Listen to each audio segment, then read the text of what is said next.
Okay, our opening remarks. Welcome again.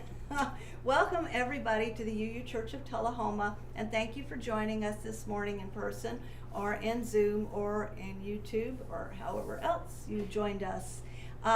If you'd like to make a donation to our church, please make a check payable to the UU Church of Tullahoma and put it, you can just put it in the box back there or just send it to the church, and I have an address if that's what you want, P.O. Box 331, but that seems kind of redundant. But anyway, if you want to give money, put it in the box back there. That's the easiest thing. And then we'll go ahead and do our chalice lighting. I can just... I'll do it. Oh, okay, wait, okay, I gotta remember, where was our chalice lighting reading? It's like forward. For what? Was it It's like towards the front.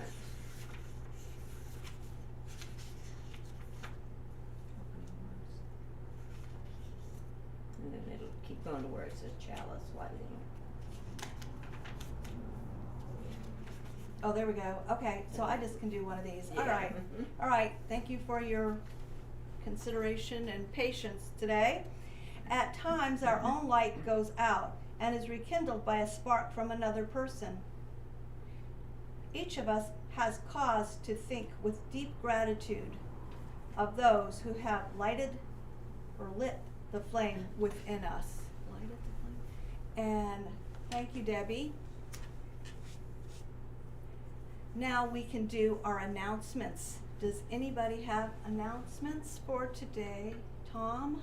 I think we're coming up on the 8th, and that'll be, I think, it's this Thursday anyway, it'll be the writing group Okay. right here. Popcorn on demand, I guess. Okay. And Lynn Semino-Hurt, she'll be also leading this time.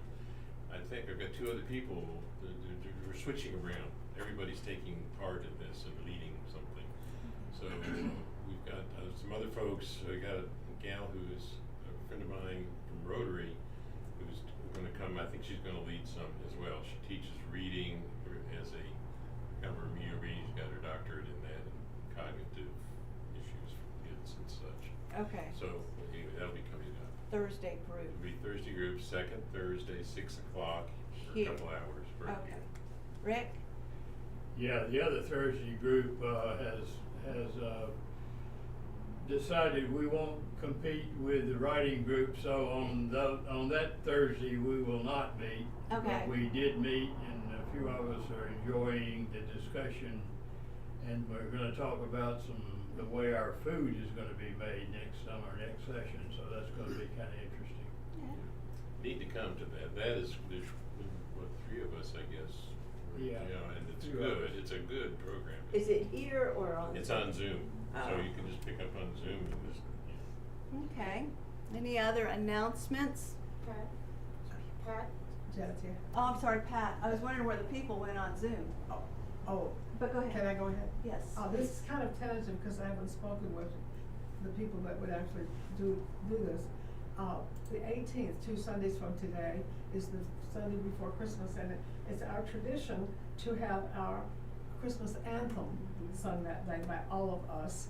And so I just thought I'd mention that now. And then Jancy helps with the music. Yeah, and I won't be here, so Okay. yeah. We'll have to, I haven't contacted Bill. I don't know if he's been coming or not. His client has been Yeah. playing. Mhm. So we'll need somebody. I can't do the music. I just don't. I'll do the handouts. I'll fix all this stuff, but I can't do that. So we'll need somebody to actually lead it then. Okay. So, and you won't be here, so we'll have Yeah, to we're gonna be find. out of I know town that somebody's day. got a good voice. Costa. John Lynch does, and there are other people that have good voices. It doesn't matter anyway.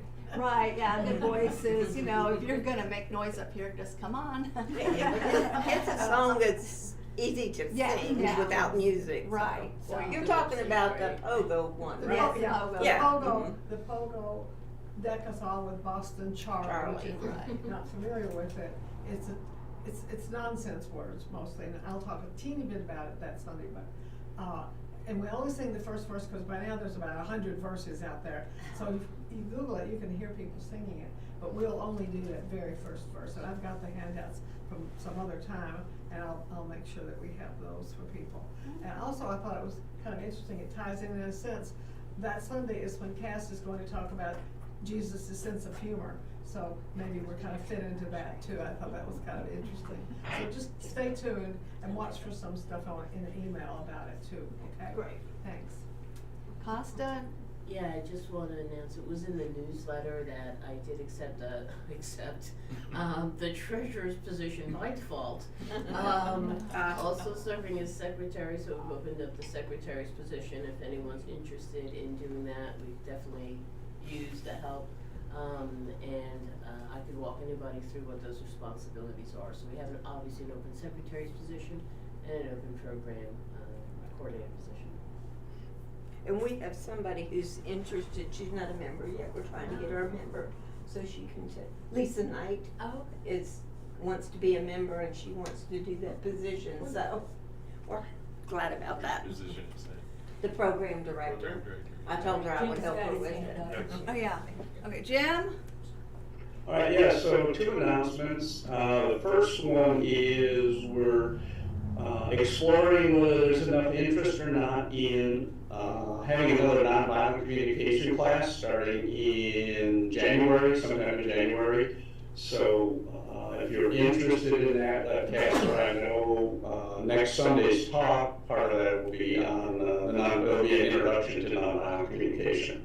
So more of that to come. The second announcement, and Costa has covered it, but we do have 2 vacancies on the board. The secretary and the programs vacancy. And from my perspective, this is unsustainable. The board is overworked, stressed out, frustrated, and we need some more people to step up very quickly. We're discussing handling the program aspect of it with a committee. So we may rather have just one person working on that, try to have multiple and spread the workload out a little bit. But we really do need your help, folks, so please step up. As I said, from my perspective, this can't go on much longer the way it is. So anyway, that's it. Thank you. Okay, Tony? On another joy just like that, I'm trying to free up a lot of my personal time. Somehow I ended up on the finance committee. I had no intention of being on there, and I need someone to step up and take my position. It's not a hard spot. It doesn't meet frequently, but it is a commitment that I just need to dispose of. So someone keep that in mind. Please get with myself, Rick, Jim, Costa, or anybody. Thank you. Anybody else online? John?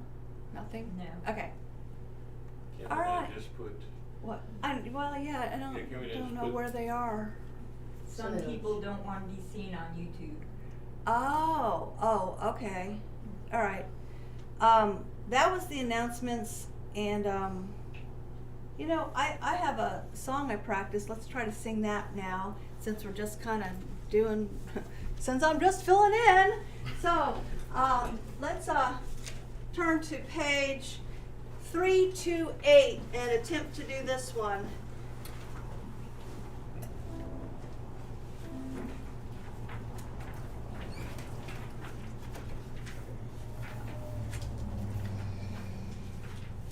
I'll play it through once, and then hopefully you guys will know it, and I will do better than, oh well, okay, never mind.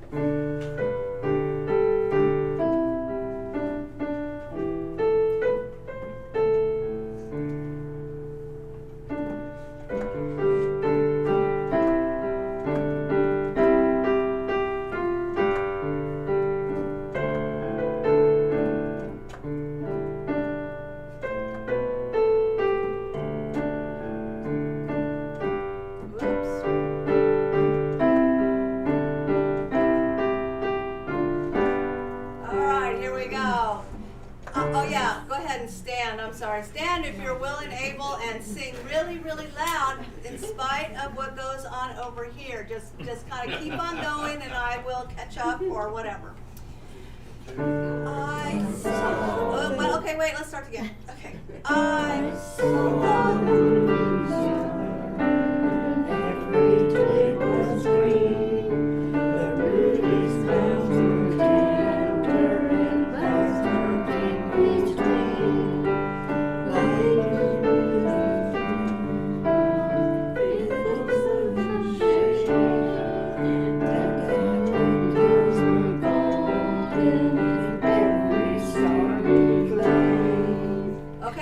all kind of getting it a little bit? No. Okay, I'm gonna turn the piano down because I can't hear you all. All right, we'll try it. The next verse, better than the first. Let's go.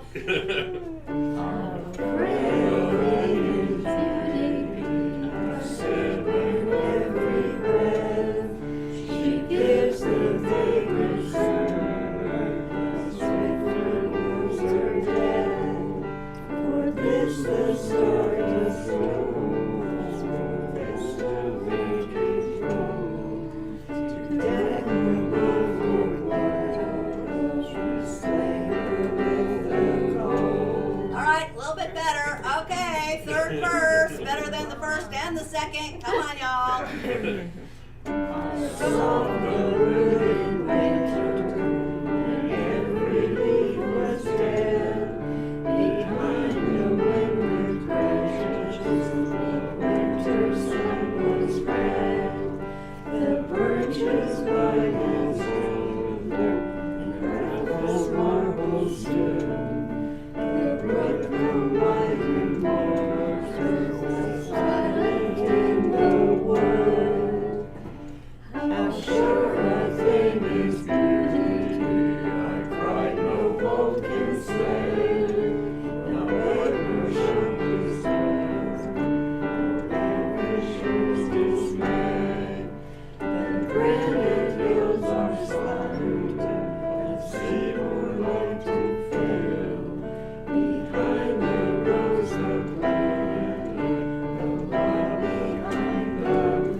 I really think we should sing that song for the next 3 weeks, and then we'll have one down really good and pat, and then we can feel really comfortable with one that we know. When you want to practice. What? See, You want to practice. right, practice, and then we could do better. And I could do better as well. All right, so now we're on for our responsive reading, which is not responsive, but you can follow along. It's 484 in the back of your hymnal, and Roseanna picked it out, so it's hopefully going to go with her talk, or she just really liked this one. To live content with small means, to seek elegance rather than luxury, and refinement rather than fashion. To be worthy, not respectable, and wealthy, not rich. To study hard, think quietly, talk gently, act frankly. To listen to stars and birds, to babes and sages, with open heart. To bear all cheerfully, to do all bravely, await occasions, never hurry. To let the spiritual, unbidden, and unconscious grow up through the common. This is to be my symphony. Oops. Oh, it was going so well to the last word. All right. And now we have Roseanna coming to speak to us. She's one of our members, and you're up. Good job. All right. Well, I don't even remember what the talk was titled as, but it's about ikigai. Has anybody heard of that Only last concept? Because actually there is a lot on the internet about it. I was gonna like give a list of resources and websites for it, but if you just Google it, and I'm gonna give you all some information here in a little bit we can use in our talk. But anyway, there's a lot out there about it, and I guess sort of the way I came about finding out about it was that several years ago my life sort of did like a 180. And you know, you kind of, you know, are out there grabbing at straws thinking, well, you know, man, what am I, where am I headed, what am I I don't even know anymore what has meaning to me. And so I had to basically completely rethink where and how to navigate and what was life and what gave life meaning, because at that point I had kind of totally forgotten. And after survival mode had kind of lifted, I stumbled on to this concept called Ikigai. It's really nothing special.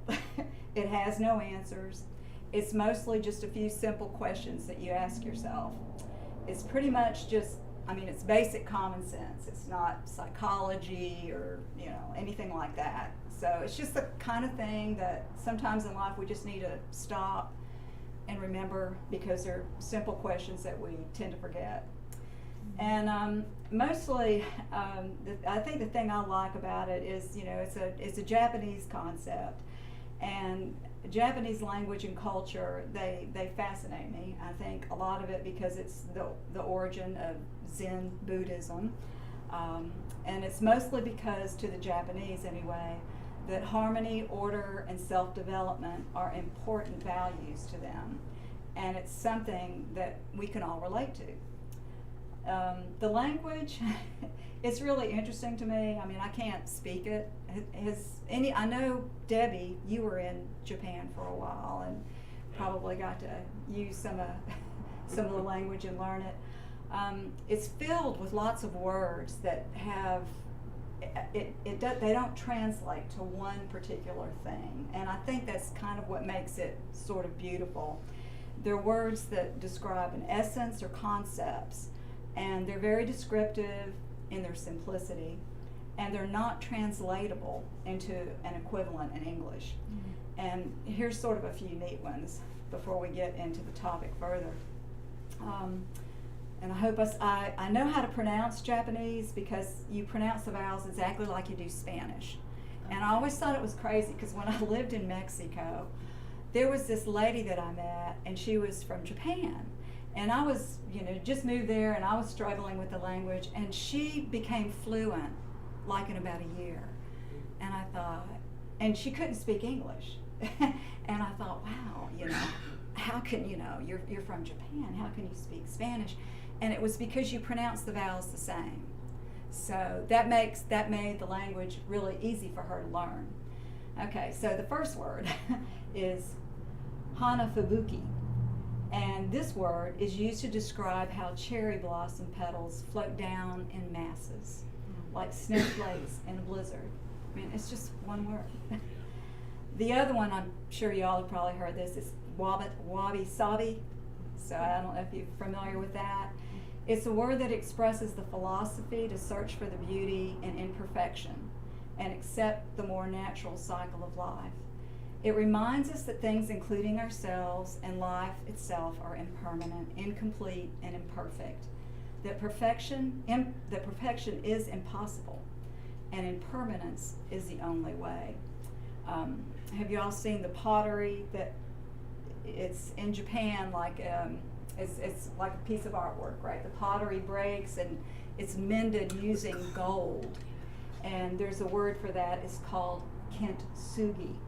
So it's just a really beautiful art form. Another word is ichigo-ichi, which means what we're experiencing right now, it will never happen again, that each moment cannot be repeated. Another one is oman tanashi, which is a word that represents careful thoughtfulness that puts someone first without expecting anything in return. And I think what is interesting, because I was thinking about doing a trip to Japan at some point before I get to be too old not to be able to do this, to do a pilgrimage there where you visit 88 Buddhist temples.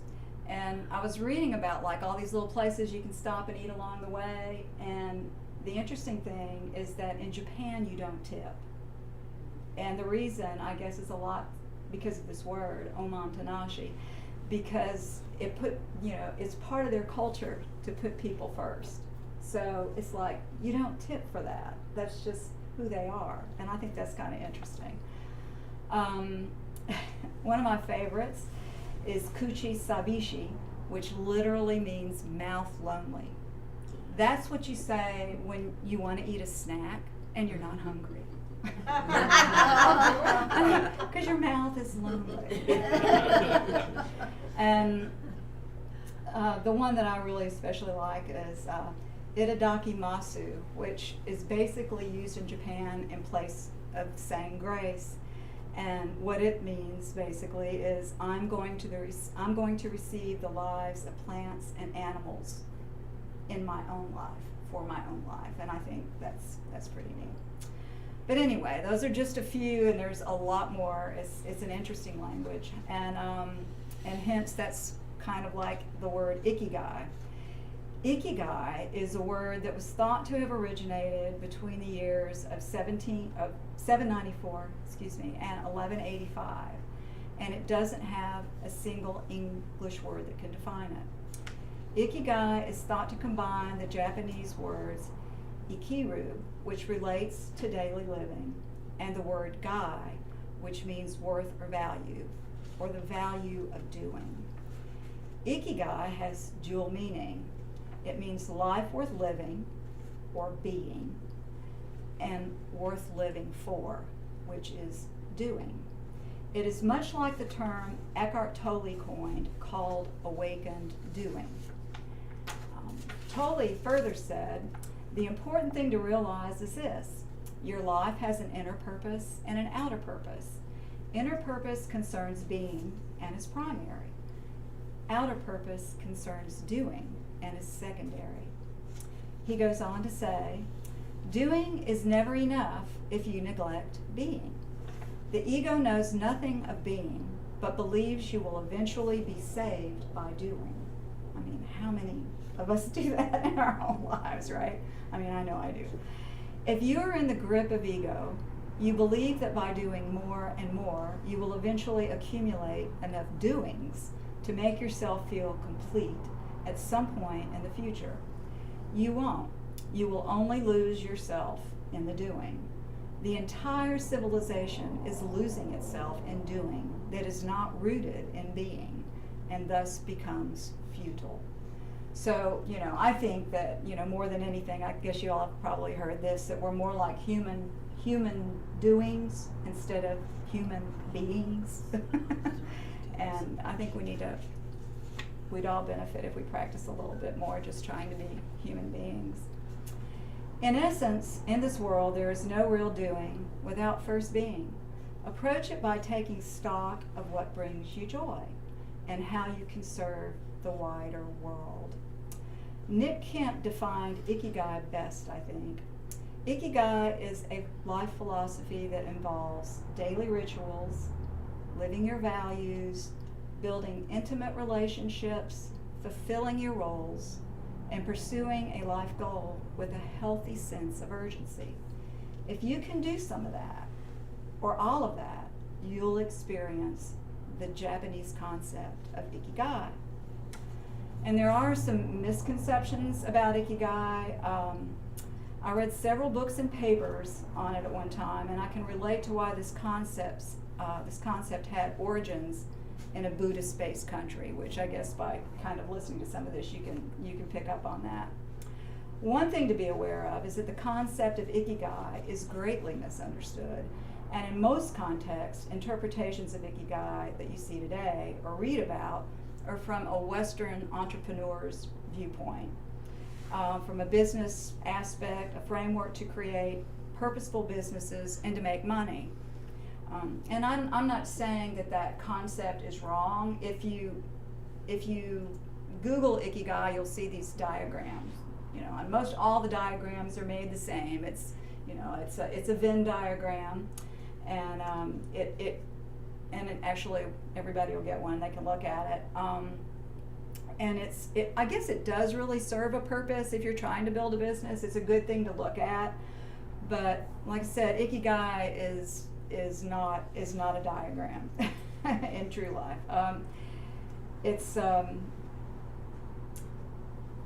The Japanese don't look at it as a Venn diagram either. They look at it as like these other Japanese words, that it has multiple meanings. It's kind of funny. It was there was this guy that I know, and I really like him. He's a great kid. He's into hedge funds, and he's very, very wealthy. And he was telling me about, I guess it was about a month ago, you know, and we were talking about finances, you know, because my finances, you know, I live a pretty, you know, slim existence as far as what I have and what I try to spend money on.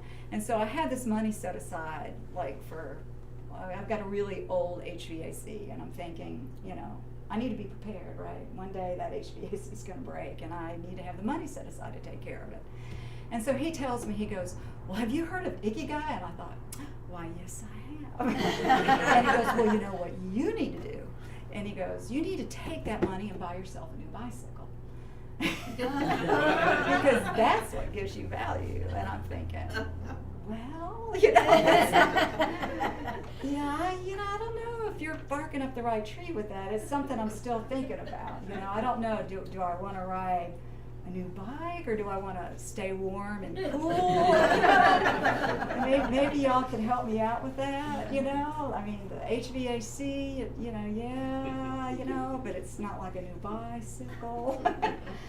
So anyway, the Japanese, they don't contemplate the Venn diagram. Ikigai is not a diagram. Even the 4 questions that the diagram asks of us. It's a helpful framework, no doubt, but it didn't originate in Japan, and it has nothing to do with Ikigai. And for the Japanese, it has nothing to do with making money or getting paid. So I think now probably would be a good time to hand these out. Somebody could. There's that. there's 2 pieces. Yeah, there's 2. Yeah, 2. The pillars, yeah, 2 to each one. Yeah. But I didn't staple them together because my stapler broke. Okay, fine. This is rocket science. Leave us alone. And I didn't You have want enough 2? paper clips. You want 2? So there's the pillars one, and also there's the Venn diagram. And I think on the front you'll see the business Venn diagram, and then on the back you'll see kind of the more pure one, before it got bastardized by Western entrepreneurs.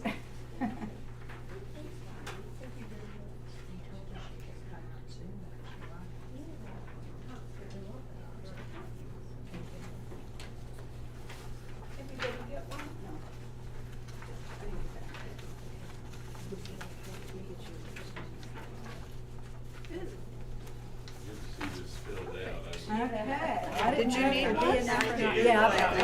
one. Well, there you have sustainability, that goes for There- the furnace. There you go. There you go. There's my answer.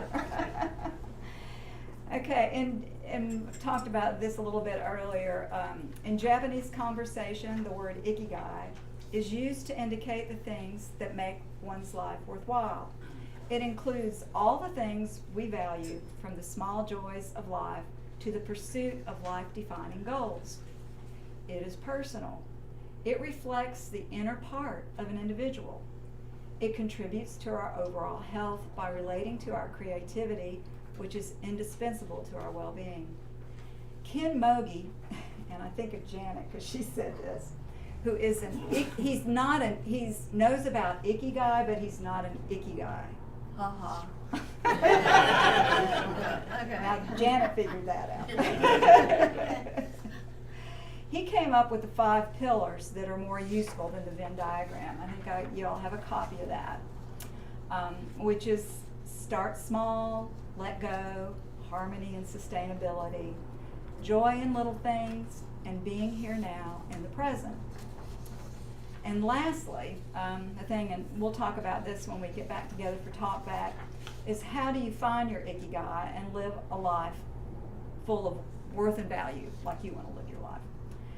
Remember that ikigai is more about happiness and well-being. To achieve that, a few things have been proven to help are connection and harmony, where you build relationships that align with your values, creativity and flow, where you reach a flow state in your hobbies, you know, when you're doing something you enjoy and then you just, you know, you can't stop and you're still doing it at 1 or 2 in the morning going, what's the matter with me? You know, you're in the flow. You can achieve that in your hobbies, in work and creative self, which translates as that you are focused and energized and full of enjoyment in the process of the activity. Also, gratitude and contribution. Express gratitude and help others. Be a good bodhisattva. Rituals and small joys. Be present and mindful while performing daily rituals, and appreciate the small joys. I think a real prime example of Ikigai was when I was living in Mexico. There was a good friend of mine that had an elderly grandmother that I'd go visit, and basically where they lived was like a compound. You know, it like kind of comprised a whole block because, you know, they, I don't mean to sound racist or anything, but all my Hispanic friends in Mexico, they reproduced prolifically. and they just, you know, because their children were everything. I mean, it was just, their families meant so much. And I kept wondering, well, is it because they're Catholic? Or is it really just because that they just value family so much, they just kept having children, you know?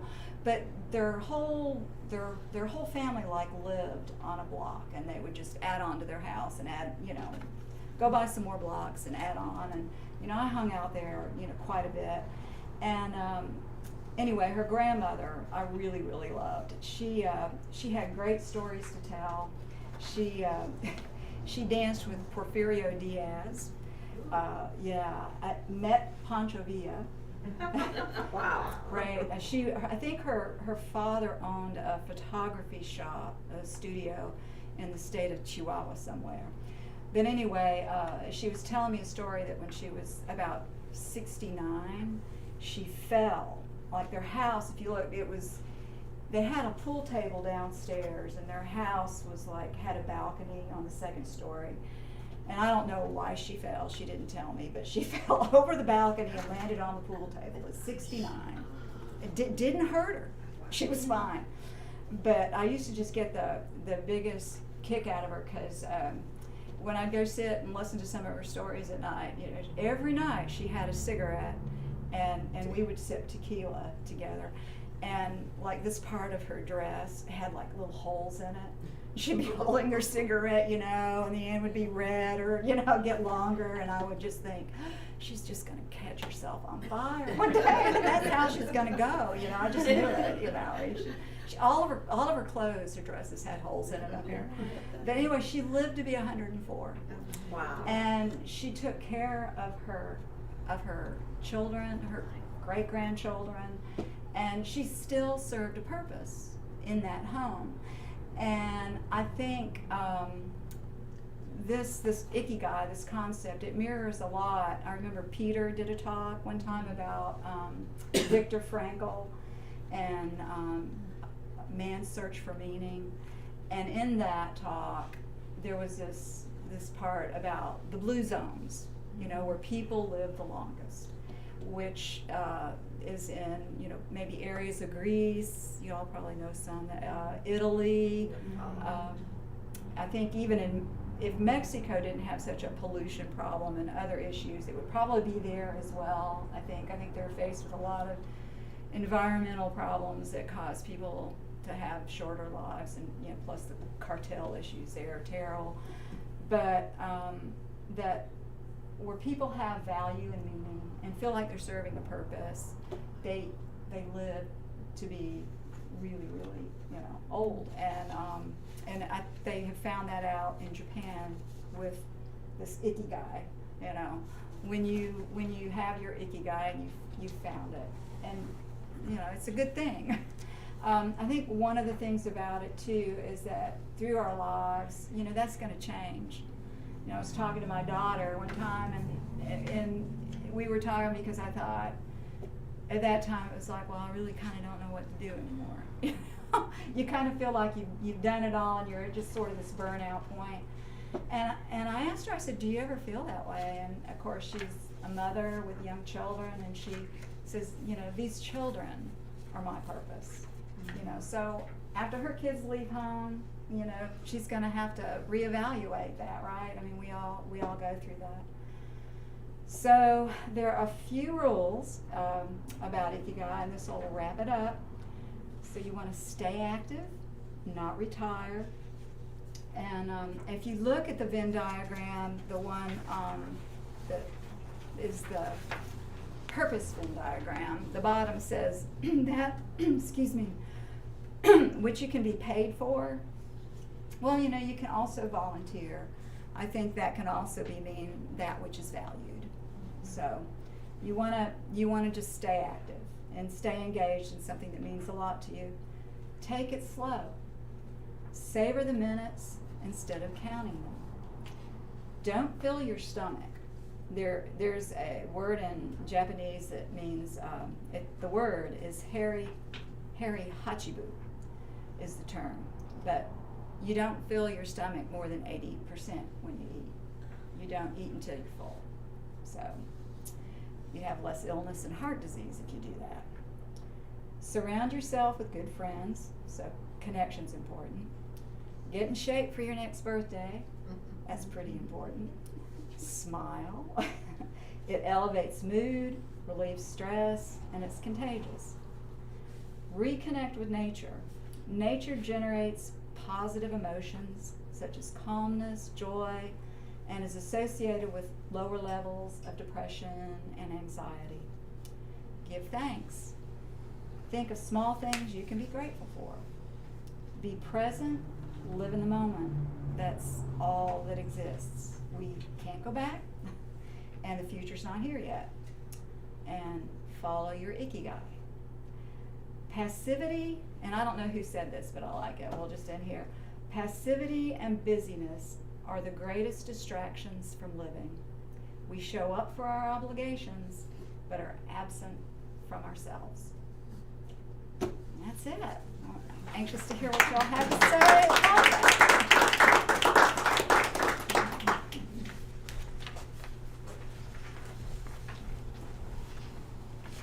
Thank you. Has anybody else been a speaker? Because it says I have to say thank you up here on this little list. Thank you. But sincerely, thank you. That was a nice talk. I'm going to go ahead and close with our song. If you all would stand as you're willing and able. I believe it's 414. Is that? Certainly, but I didn't believe it 414. was 414. Yep, that was at 414. All right. Are we ready?